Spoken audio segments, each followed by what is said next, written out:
আমাৰ অসমৰ এই আপুৰুগীয়া ৰঙালী বিহুটো উদযাপন কৰা হৈছিলে আহোম ৰজা ৰুদ্ৰসিংহৰ ৰাজচোতালৰ পৰাই।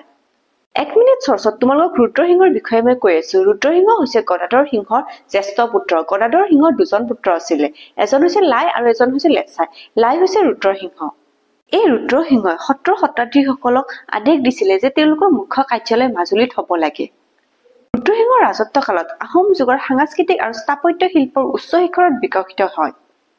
তেখেতৰ মাতৃৰ স্মৃতিত জয়সাগৰ পুখুৰী খনন কৰিছিলে।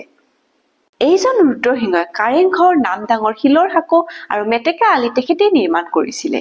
শিৱসাগৰত থকা ৰংঘৰটো বাঁহ বেতেৰে এই ৰুদ্ৰসিংহই নিৰ্মাণ কৰিছিলে। পিছলৈকে আজিৰ যিটো অৱস্থা দেখা পাইছা সেইটো ইটা বালিৰে তেখেতৰ পুত্ৰ প্ৰমত্ত সিংহই বৰ্তমানৰ এই অৱস্থাটো দিছে। ৰুদ্ৰসিংহৰ দিনৰে পৰা বিহুটো ৰাজকীয় পৃষ্ঠপোষকতা লাভ কৰিছিলে। ৰুদ্ৰসিংহই বৈৰাগী নামৰ এটা পদৰ সৃষ্টি কৰিছিলে। তেখেতৰ কাম হৈছিলে বিভিন্ন দেশ বিদেশ ভ্ৰমণ কৰি তাৰে সামাজিক আৰু সাংস্কৃতিক বাৰ্তা লাভ কৰি কিনে ৰজাক তাৰ বিষয়ে খবৰ দিয়া। তাৰ উপৰি তেখেতে বেজবৰুৱা, কাকতি, কটকী আদি পদৰ সৃষ্টি কৰিছিলে। ৰুদ্ৰসিংহৰ ৰাজসভাত কবি আছিলে কবিৰাজ চক্ৰৱৰ্তী আৰু এই কবিৰাজ চক্ৰৱৰ্তীয়ে অভিজ্ঞানম শকুন্তলম আৰু শংকৰ বধকাব্যখন ৰচনা কৰিছিলে।